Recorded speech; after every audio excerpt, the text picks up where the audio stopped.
What exactly is ESG? ESG is environmental social governance. It helps us to measure how well we are achieving sustainability in our business. So 45,000, 1900, what is it about? ISO 14000 is environmental management system. ISO 45000 is occupational health and safety. Social accountability 8000 is SA 8000. All of this put together is ESG. In real estate, where do you see AI creating the biggest impact today? Our data collection for ESG that we have to publish the report, it's all basically digitized. So the human intervention reduces by almost 50 to 60%. Cities are growing fast, but pollution is growing too. With so much construction happening, what can builders realistically do to reduce pollution? Now BMC has come up with their regulations. They've become very, very hard on the builders. If they don't follow, BMC will shut the work. Today we are joined by Namrata Nalwala, Chief Sustainability Officer at Rustomjee Group. She brings over 3 decades of experience working across sustainability, ESG, safety and environment, and has advised some of India's leading organizations across sectors like infrastructure, technology, power and finance. Thank you, Namrata, for joining us. Thank you for having me on this podcast. It's an absolute pleasure for me. So you have been around this space for a long time. When you look back, what really pulled you into this line of work? Okay, I have been into this space for the last 31 years now. Yeah. I started with environment. My basic qualification, my master's was in environmental sciences and occupational health and safety. When I look back in retrospect, actually there was nothing to do in India. But when I came back, I thought this is where I want to make a difference because there's nothing to do. Yeah. So I think I've always had this thing about wanting to bring about a change. It's a very niche sector, Very niche. right? And the whole idea was to bring about a change. Okay. And so I struggled in the beginning to even get a job. But then when I got one, it was fantastic. My 10 years at Norske Veritas. Okay. And it's a Norwegian certification body. Okay. And I pioneered the 14,000 activity. Wow. ISO 14,000. I was the, I think, second to my mentor. So there are 3 ISOs, I think, right? So this was ISO 14,000. 14,000. Yeah. Okay. And the standard came out in 96. The draft came out in 95. Okay. 96 is when I started conducting trainings on ISO 14001, lead auditors, and then I also started auditing. And I very, very clearly and vividly remember doing IOCL refinery at Mathura. What auditing? IOCL? Yeah, Indian Oil Corporation Limited. Okay. So it's a refinery. Yeah. They had a litigation against them that they were the ones who were causing the yellowing of the Taj. I'm talking 95. Okay. Okay. And so in 96, they got certified to ISO 14001 to prove a point that it's not them. Okay. It's those small foundries around the Taj. And also it's that highway where, you have all these big trucks and all plying, which actually emit a lot of sulfur dioxide. Okay. Which is causing the yellowing of the Taj. So that's how, it goes back to 96. So what exactly is ESG? ESG is basically, it provides a framework for these 3 verticals: environment, social, governance. It is measurable progress against these 3 verticals. The focus is mainly on improvements, but mainly for the audience is investors. Okay. The audience is regulators. Okay. The audience is the capital market. Okay. And government. But ESGs come much later. What really started this whole thing is the sustainability part. So people get confused between sustainability and ESG. Right. Sustainability is an overall, goal that you can have for people, planet, profit, and preserving and of the nature or environment and well-being of people. So it's a part of ESG. It's no. Sustainability is the larger goal. Okay. ESG helps us to measure how well we are achieving sustainability in our business. Okay. So this is the difference. But how should businesses really understand it? So what you really need to do is have a balance between people, planet, profit in your business. Okay. Okay, that's basically, it's more ethical, it's principle Right. driven, Yeah. right? Doing the right things. Okay. What has happened is in 2004, who cares who wins? That was a report that came up from the UN Global Compact. Okay. And they said that we need to even understand how people are taking care of sustainability or sustainable development, so to speak. And how are they taking care of environment, people, socially, and profit at the same time in their businesses. So, is this something mainly driven by corporate market or global market or global governments? Or is it a really thing in India also? Initially, I think it has all started globally. And like I said, it was a United Nations Global Compact. And that's where it all started in 2004. We do have a lot of companies, multinationals and conglomerates that work internationally, right? So in order to comply with the requirements, in order to stay relevant, in order to ensure that you are meeting the investor requirements, meeting the regulatory requirements, all of this is catching pace now. Okay. So the reason I said 14,000 is because it forms a basis for ESG. Like ISO 14,000, ISO 45,000, social accountability. These are standards. We have heard these terms ISO 45,000, 1900. We are not aware what is it about. I did. ISO 14,000 is environmental management systems. Okay. ISO 45,000 is occupational health and safety. Social accountability 8,000 is SA 8,000. SA 8,000. All of this put together is ESG. So the reason I say all of this put together is sustainability or ESG is because it's talking about environment and it's talking about social issues, mainly health and safety, well-being, including mental well-being, and talks about social accountability, which is very largely prevalent or required in a construction industry or real estate industry. We're talking about labor laws here also. So we're talking about employees and workers and the laws that are governing the both of them, basically, to make sure that they are treated fairly, so on and so forth. So are builders following this practice? The good ones are, yes, absolutely, yeah, and they must. Right. So I'll tell you initially, so the real estate game is very different from the manufacturing. Absolutely. Just to give you an example, again, taking care of certifications, 14,000 hai ya 45,000 hai. All over India, in 2021, there are 9,250 certifications, 14,000. But majority, I think more than 80%, is manufacturing. So again, it was the big players, conglomerates, the multinationals, the FMCG, the pharmaceuticals, the cement, textiles, steel, metal, so on and so forth. All the manufacturing all units. The big ones, the reputed ones, they went in for all of this way back in the 1900s, like late 1900s, very late, and early millennium. 2000, right? Coming back to real estate, very few, very few I can count on the tip of my fingers who would have done this. What's the reason? Real estate was a very different kind of, business. Industry. To begin with, a very different industry. Yeah. I think, if I may, say so, initially it was more about land and owning the land. Zamindar. Land bank. Or wahan agar aapke paas, if you have a land, you can build. Right? And when you can build, so see, it was all cash money. Because they believed that, real estate is always about cash. I'm not sure about tier 1 cities or tier 2, but छोटे शहरों में तो जो भी है वो cash में ही होता है. हाँ, but RERA आने के बाद बहुत सारी change हो गई. So you see how regulation is changing the real estate industry. Then SEBI comes up with the requirement for BRSR. Right. Now it doesn't matter if you're real estate or manufacturing. If you're listed and if you're on the top 1,000 as per the market, capital this that you have on the market, you have to publish your report. Transparency. I mean, you have to be compliant. You have to be transparent.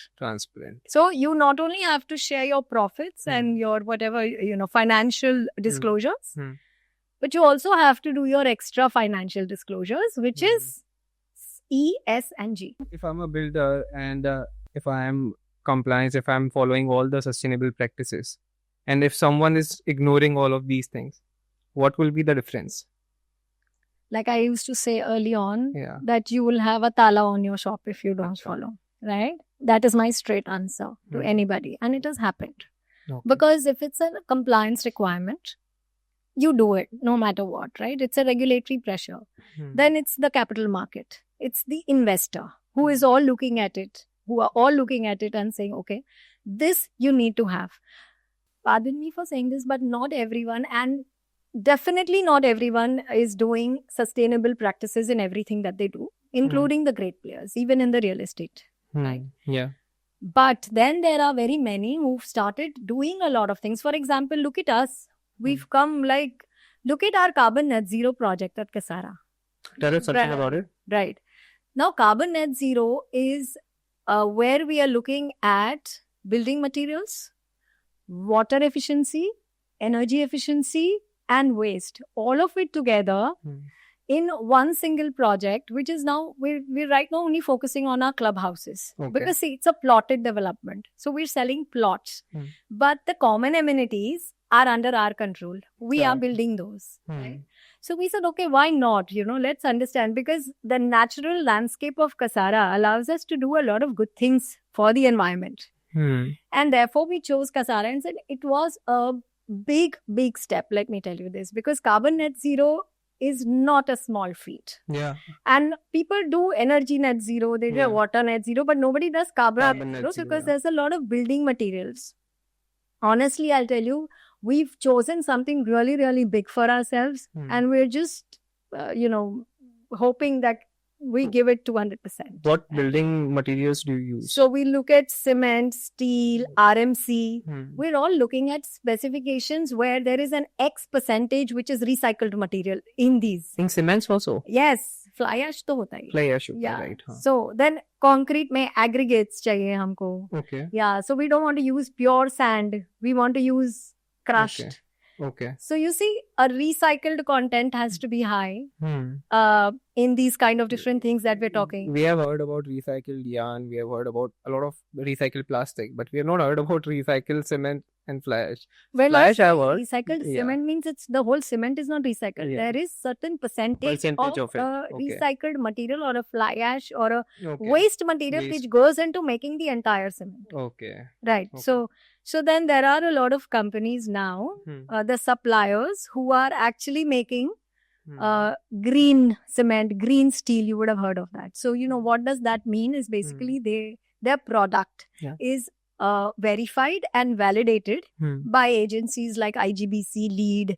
Okay. Okay, they go through this whole process. Okay. And then they get this, okay, this particular product of yours meets the specifications of being green. And So you get the certificate. For us, Yeah. we've got a whole list of building materials that we want to source, Okay. which ideally should be a Green Pro certified or having an environmental product declaration, EPD, Okay. right? And also within 200 to 300 kilometers, because we don't want to increase the carbon footprint due to transportation. Okay. That's great. Because I've not heard of any other companies who are doing this kind of work. So any other builders who are doing carbon net zero infrastructure? I'm not. There are townships Okay. which are talking about being water net zero and energy net zero, but I'm not sure about carbon, so I can't answer that. So do you feel businesses actually understand what this is about, or are most just reacting to the pressure from the government, from investors, from capital market? Initially, it was only that. It is mostly pressure. It's a SEBI requirement. It's a compliance requirement. Now also You have to do it. it's a pressure only. Don't you feel that? Not really. I mean, there are ones who really want to do it, and who are really only pressure. You can't really do very great work. So when we're talking, like for example, I'll give you this. Hamara carbon net zero only I'm talking about. Nobody pressurized us to do this. Okay. This is not pressure. This is wanting to make a difference, wanting to make a change. It's a risk. Right? Comes up with a It's a good huge cost. commitment. Yeah. I am not sure about the cost part. I'm not the right person actually to talk cost here, right? Okay. But yes, initially the capital investment is there. But the rewards it gives you moving forward, immediately you can't actually calculate. Tangible nahi hai. It's not tangible. But eventually, when you start seeing a reduction in your energy bills, you start, even customers for that matter, when they don't have to pay for energy, Yeah. when the water that is coming is, see, you also have to look at it from a future perspective. What are you leaving for your children? For the next Right, generation. for the Yeah. next generation. So, are you really talking sustainability, or are you just, it's a farce? So, from that angle, now things are changing. We got listed in 22. Okay. From then to now, we've come a long way in terms of our sustainability initiatives, goals. We've got our ESG steering committee in place. I actually present to the board. Yeah. I did a presentation to the board for last year. We've got our our BRSR is not the only sustainability report anymore, which is mandated. GRI was a choice. GRI, can you explain? Global Reporting Initiative. It's a global framework or a standard for reporting on sustainability. Okay. It's not ESG, it's sustainability. Yeah. It's a choice, right? We made the choice. I think जब RERA भी आया था 7 years 8 years back, तब भी builders को बहुत सारे problems हुए थे रियल एस्टेट को अडेप्टेबिलिटी इतना इजीली नहीं हो पाया था but now we don't have any option and it is similar for sustainability and ESG also. Okay, I'll tell you something. There's a difference. It's the top 30 to 40 maybe who are listed and who fall in that top 1,000 don't have a choice. Yeah. Right? See, big players are very limited. They don't have a choice. There are many small builders who have a choice. Now, how long will that choice really help them in the long run? That is a question mark. Like I said, manufacturing mein bhi hua, ab tala laga lo. So, will you be able to sustain your business by not being sustainable is something that you have to ask yourself. It doesn't matter whether you're small or big. So, just a thought, in real estate, where do you see AI creating the biggest impact today? In designing, in construction? In terms of AI also.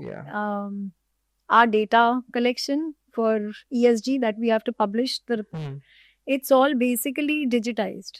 So it's all AI. So we get our calculations and then... so the first year was all manual. Next year onwards, I got on a platform and a software and then we just put in data. Of course, it is still being done manually by each individual project site. They feed in data, they put in the evidences and that's how the report is generated. But now I know that there will be a progression on that and so the data will also be picked up from SAP. Directly. And there are some softwares who are doing that. SAP is being used by all the big organizations. Also, the data is being taken directly and then processed. So, the human intervention reduces by almost 50 to 60%. Oh. So, yeah, this is happening. I'm talking about my friend. So, when you plan a sustainable development, it clearly needs a lot of planning. And from the beginning, like designing material, execution. And there is obviously some additional cost involved. So compared to a normal project, how much extra does it usually cost for a sustainable project? When we have more than 2 lakh square feet, okay, don't hold me on the numbers, but 2 lakh square feet of area that we are going to develop. Okay, let's say it's a brownfield project. The MOEF itself has certain guidelines which are mandatory to fulfill to get an environmental clearance. And that includes your STP, organic waste composter, a lot of other things which are required for good integration with the green spaces and the building. So it does require certain, these are mandatory. Okay. And therefore, this is all inbuilt in the cost. Right? Now you're talking about extra costs. So you may say, okay, solar panels, maybe it's not mandated yet by MOEF, that is Ministry of Environment and Forest. But then eventually, yes, if it will get mandated and then that will become a part of the cost. So when talking about... These are extra costs. So it just depends. These are not... Actually, these are all advantages to the customer, if you ask me. Which any project which is taking care of renewable energy, providing renewable energy, the customer should pay extra. Solar heater, water heater. These are all very, very good things to have. And so your waste is getting segregated, your waste is getting composted, it is getting converted into a manure. You have water efficient plumbing, you have Yeah. water, all these are happening. Basic तो हम करते ही हैं हमारे सारे project में. Exactly. वो water efficient plumbing Yeah. और जो हमारे एनर्जी के रिक्वायरमेंट्स हैं जैसे एचवैक सिस्टम्स हैं या फिर अगर आप बोलो तो ये एलईडी लाइटिंग है, एनर्जी एफिशिएंट पंप्स है, Yeah, these are compressors है, basic things. ये तो करते बट वो कॉस्ट में जब हम सस्टेनेबिलिटी की बात करते हैं ना, वो कस्टमर के पास 30 to 35% एड ऑन कॉस्ट के साथ आता है. That's why I have asked this question. You know what, I just feel के एक कंपैरेटिव करना चाहिए. ओके. कॉस्ट में कितना फर्क आता है, देखो मैंने कभी नहीं किया, but I personally feel that we should do a comparative. Is that with, without, Okay. and what is the difference really? You know, and how much is the difference? So again, Okay. it will vary from the type of project. So if it's a SRA project versus a very high, SRA? premier slum rehabilitation. Okay, slum rehabilitation. Okay. Yeah. So that versus a mid-level versus a very high level, a premium or an aspirational. This is another thing that we are going to do now at Rustomjee here, is that we are going to put in, again through software and AI. I think Rustomjee is famous for aspirational projects, right? So our cities are growing fast, but pollution is growing too, right? With so much construction happening, what can builders realistically do to reduce pollution? Okay. So, I think one of the biggest challenges that builders have today in terms of, so there's a lot of redevelopment happening and also there's greenfield projects. Now, if you're located in the middle of a suburb in Mumbai, I'll give you an example, or for that matter, Delhi. When you're actually doing a demolition or an excavation, you've got a lot of air emissions. Correct. You know, a Right. lot of suspended In redevelopment or lots. Right. So the most important thing is now BNC has come up with their regulations. They've become very, very hard on the builders. So you have to barricade, right? So you do the barricading. You make sure that you have dust suppression systems in form of sprinklers or Sure. geofogging machines. Okay. So at regular intervals, you're sprinkling water. It's like a cement industry. If you've ever been to a cement plant, Okay. वो जब clinker जब जाता है ना, वो जब transport होता है तो बहुत डस्ट निकलता बहुत दस है. सो वो एक उनके पास स्प्रिंकलर होते हैं लगे हुए कन्वेयर, एंड मिस्ट वगैरह, वो मिस्ट हाँ, से वो डस्ट नीचे बैठती है. तो सेम चीजें हम करते हैं यहाँ पे जहाँ भी प्रोजेक्ट्स चालू होते हैं. everywhere. Plus, then the trucks that are plying in and plying out, taking all the debris Yeah. and the C&D waste, they have to be properly covered so that raste pe there should not be any issue. Their tires, we do washing of those tires when they come in and go out. So we have, those stations, washing stations. We also have the air quality monitoring real-time sensors, big boards at the gate. And these are real time. So they are picking up the SPM levels. Now you notice if you go, you'll see a lot of construction sites. Yeah. It is mandatory. It's not something that is, good to do. It is absolutely you have to do it. Mostly all the big builders, they Everywhere. are following it maybe. If they don't follow VNC, will shut the work. Oh. So regulation has put in that pressure. And suppose if the small builders who are not following this, what impact will have in the long run? It's a risk to their business. So it's like, your regulation, you're not complying with the basic regulations. Either by some means they'll get out of it, or then they will face the music. So how does sustainability actually shape real estate investment decisions today? Okay. It's largely driven by the capital markets right now and investors, which is capital market. Investors, capital market. So it's largely driven by that right now. Okay. But as and how the consumers get more aware. And if you see now, even kids understand this whole thing about environment. Right. And social issues and occupational health, mental health. So there's so much happening. Where do you think this yoga and all that is coming from? It's all an understanding. It's all awareness. You have to take care of your body. You have to take care of your health. I'm talking holistically, okay? Yeah. You have to take care of the environment. What happens if you have no water? Kids are getting educated. They are the future generation, right? So when they talk about it at homes, even the parents have to understand this. So when you look at awareness, so as the awareness goes up, I am very, very sure few years down the line, this will become one of the requirements for people in big cities. Maybe in next couple of years. Absolutely. It will become a requirement, believe me. And if the government policies change, which they should, and they incentivize this whole thing. I think it will change very soon because of the so much AQ I think is going on right now in all the metro cities, right? Yeah. So like I said, this has become a legislation already through the BMC, at least in Mumbai, where they have to make sure these things are all in place and they come and audit and stuff like that. Right? So you have to make sure it's all working. The next thing I'm saying is from a consumer perspective, right? This is also done for a customer only. Because noise, all the air emissions hota hai, aap kaise protect kar rahe ho? Correct. Aaju-baaju buildings hai sare, right? So how are you protecting them? So this is how it has happened. What I'm trying to say is people are going to take it further. Is that are we using renewable forms of energy? Are we taking, EVs become a thing now, But so there are things like that, there's more green. People want more green cover. They want awareness is increasing day by day. So I think this is all going to lead to more and more people buying. Now, like I said, if you ask me now, or maybe few years down ago, it was more driven by investors and regulators. Yeah. Today, things are changing. Because of younger generation? I think more to do with also understanding that change is the only constant. Change is the only constant, yeah. And if you don't change now, then your competition will take over. You'll be left behind. Yeah. Your brand, your reputation, everything will be impacted.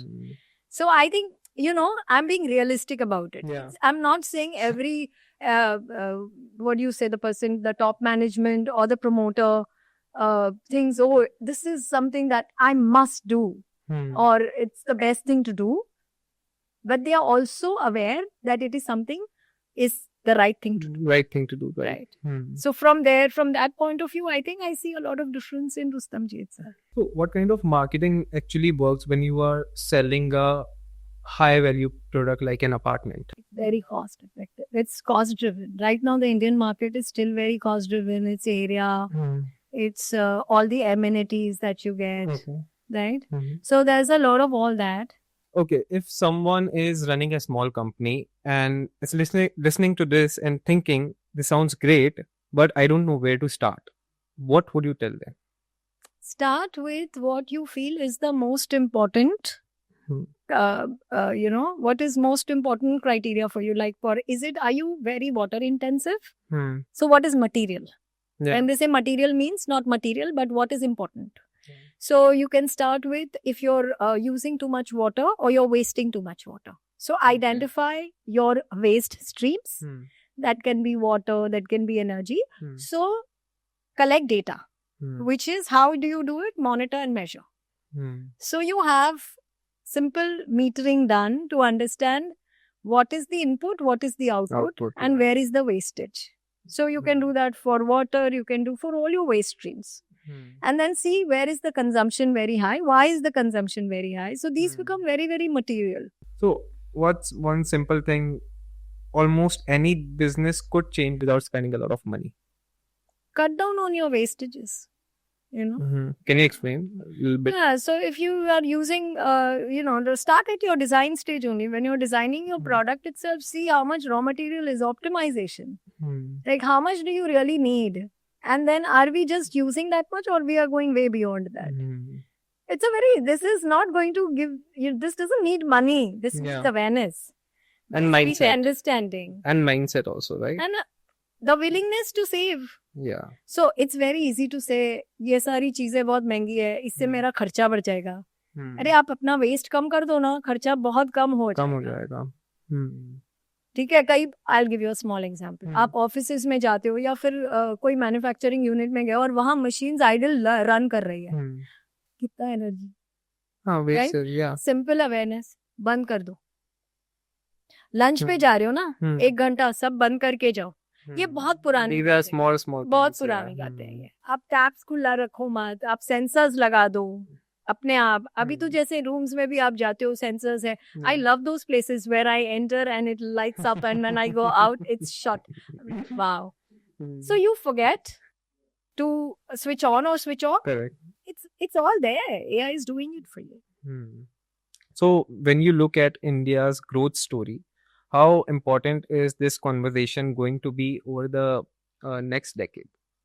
Very. So this conversation I did many years ago. Okay. When I started this whole thing, I used to do a lot of trainings. Believe me, in one of my training sessions, I'm going to give you a little bit of a story here. Yeah. In one of my training sessions, in my 14,000 training session, I remember this was way back in 98. Okay. And there was this gentleman. And at that time, you know, we used to have all the top management attend these trainings because it's so new. And it was a 5 days training. So there was this gentleman from NTPC, you know, Yeah. Power Corporation. Yeah. And I was talking about how we need to take care So of supply NTPC is chain. a power corporation. Yeah, Yeah, Thermal Power Corporation. So it's a power company. Yeah. Okay. It generates power. And it's an Indian company. So there was this gentleman and I was talking about supply chain and I was talking about how we need to also ensure that the supply chain is evaluated with whether they are following the legal requirements for environment, health, safety, so on and so forth, whether they have systems in place or not and all. And he was, why should we worry about the supply chain? You know, why should we worry about that? So I said, sir, because somebody else is going to worry about you, whether I should buy from you or not. So he was like, no, this is okay. The day ended, whatever. He wasn't convinced. Next day he comes to me in the morning and this is real. And he says, I'm so sorry, Namrata, for yesterday. I said, what happened? Okay, it's fine. We had a healthy discussion. I'm okay with that, you know. Yeah. No, that's not the issue. Yesterday when I went to office, we had a fax from a customer, a multinational. They asked us all these questions and we are suppliers to them. So do you think that sustainability can become a real competitive advantage for Indian companies in global market? I would say sustainable development, yes. Indian companies already have to follow a lot of global requirements that are there in terms of sustainability or sustainable development or ESG as required by either their partners or their, you know, what would you say, their customers or their head office, which is located outside. So when it comes to multinationals, look, it's very clear. You know, all of these people are following because they always had to follow what their counterparts or their head offices were doing outside of India, right? Yeah, right. Then the second came when the people wanted to export. So if you wanted to export to a European country or if you wanted to export to a USA or wherever, they again had these norms. Right. So again, people got a little more that they have to have systems in place and then they have to follow norms. Correct. Right? Because of European and the US standards. Absolutely. Yeah. Now, when you're talking Indian companies, I really don't know how to differentiate between these and Indian company because they are all Indian companies who had to follow. Yeah. It's just they are following the other country's requirement. It is not required in India. That's why companies are not following it.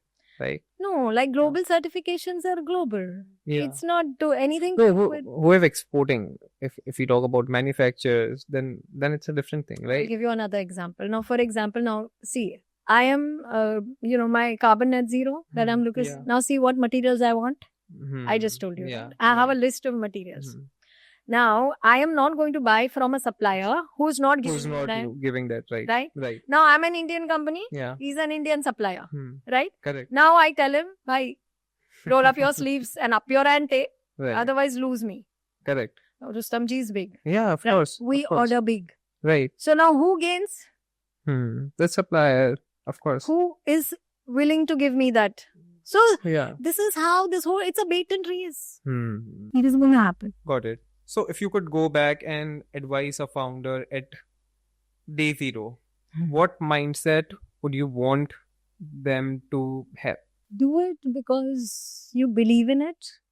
Okay. And yes, there are regulatory pressures. There is a pressure from, there is a reporting pressure. There's a transparency pressure. There is a lot of all these investor pressures. In India, before starting a company, there are a lot of documentation and compliances. And that's the main reason why many people do not start their companies. I'll tell you what. So I think the first thing, as you spoke about it now, there is another thing that came to mind. Is first thing that I would really like to tell them is first follow the compliance. Kar do. And compliance ke liye kar do. Right? Just do it for compliance. For compliance. Yeah. Believe me, when we want to do it for compliance, there are many other things that you need to do.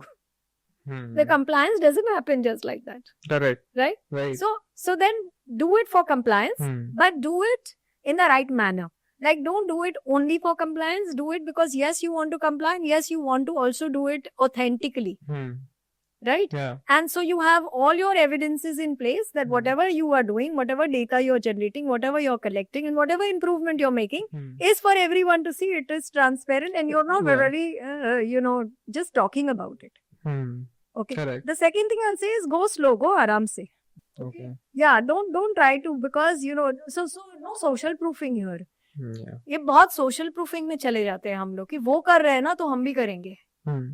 Right? Yeah. So what I firmly believe is that if there's something that you really think that you want to do this and this is going to give advantage to you, the company, the customer, and India as a country, do it. Right. What is one thing you wish more business leaders would just pause and think about? Future generation, future well-being. What are you going to leave behind? So the definition of sustainable development is this, no? Yeah. It is the development that meets the needs of the future generation. Future generation.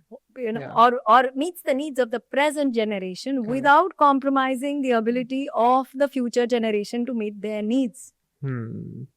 So what are we doing here? Correct. I take away all the water that there is, and then the future generation is left high and dry. Why no one is thinking about it? People are thinking. It's just, I think, more about, they're not thinking very seriously. So people who are thinking very seriously. So don't just be driven by passion is what I feel. Like, okay, there are people like me who are very passionate about it. Yeah, we can see that. Some people may think you're very unrealistic. No, it's not being unrealistic. It's the future. And see, look, I think everyone now needs to seriously think about, you may not survive all your, of course, you may not live beyond 100. But your kids will, right, after you. So what kind of a planet are you wanting to leave behind? The other thing I feel from a social perspective, isn't it everybody's right? Isn't it human rights to have good education? Basic needs are met, right? A proper place to stay, good food to eat, right? So, okay, that may be a little, again, maybe, people may think, oh, very emotional. Okay, I'm emotional about it. I think we all have to put some efforts. We all can make a difference. Yeah. If we all decide to make a difference, we all can make a difference. So, what next for Rustam ji? So, we've got our sustainability goals, ESG goals that are a long term. Long term ever? As in long term, we're talking 2030, 2050. Okay. So, we want to decarbonize by 2050. India's goal is 2070. 2070, yeah. We want to make sure that all our buildings which are forthcoming from 25, 26, abhi ye saal ke liye to we've said at least 50% to 60% should be IGBC certified to green. And we've already registered about 10 to 12 buildings with IGBC for going green. No, we've made a commitment already. So register kar diya to karna hi padega. Right. And then moving forward by 2030, we want entire portfolio should be green building. Irrespective of whether it's a commercial or it's a residential or it's a plotted development, we want it to be green in some way or the other. Now, my thought, my secret is, I tell them we don't have to do everything everywhere. Na? We choose a project and we decide इसको net zero water बनाते हैं, इसको net zero energy बनाते हैं. हर जगह हमको सब कुछ तो करना जरूरी है. किसी को हम gold लेंगे, किसी को platinum लेंगे, हम करेंगे. But we have to move beyond silver. Is my thought on this. But see, हमारा क्या होता है ना, they're very single buildings. Yeah. Redevelopment में. So space is a constraint. Corporate building, residential maybe Residential single. Yeah, building. residential. Okay. Commercial, so we want to go for LEED Okay. certification. Okay. Right. So that is the whole idea. So what kind of projects Rustom ji is doing right now? More of a residential or commercial? Resi right now, but we are also getting into commercial. Into commercial. Yeah. And from a social perspective, our occupational health and safety, or I would rather say the safety at construction site is fantastic. How is I say it very confidently because when I go to my sites and I check all the safety things that they, because I audit them also. Okay. So when I look at that, I feel, oh, yeah. I mean, now the only thing difference that I want to do is more on health part, which I want to. Health part of the labor workers? Yeah. Labor workers, our employees, you know, we talk a little more, not in terms of health insurance, ye wo sab hai. I talk in terms of awareness. Awareness, okay. Yeah, just today we have this mental health program, right? Okay. Being organized by HR, right? So that is something that I would ideally like to see happening at our project site. We are seeing a lot of multinational companies and big organizations, they're doing these mental health programs. So what's the main reason behind it? Health is important. And when we talk about safety, or when we talk about, safety is not just physical health. So what is health? So if I have to understand what is health is physical and mental. Yeah. If you're mentally okay, Fit. you will not have injuries and you won't fall, you won't trip, you won't do something wrong and then have an accident, right? Yeah. And if you're physically fit, you're mentally okay. See, have you ever experienced like a back pain or this? Are you in your elements that time? No, yeah. हाँ, तो physical mental affect करता है और आप mentally ही affected हो, आप depression में हो या आप बहुत sad हो. It will come physical also. Physical maybe. Aega. This Right. is how it is. Thank you, Namrata, for sharing such practical and grounded insights. This was really a valuable conversation. Thank you so much. Thanks once again. Yeah. Thank you, Saurabh. Thank you, What Next, for doing this with me. And I thoroughly enjoyed it.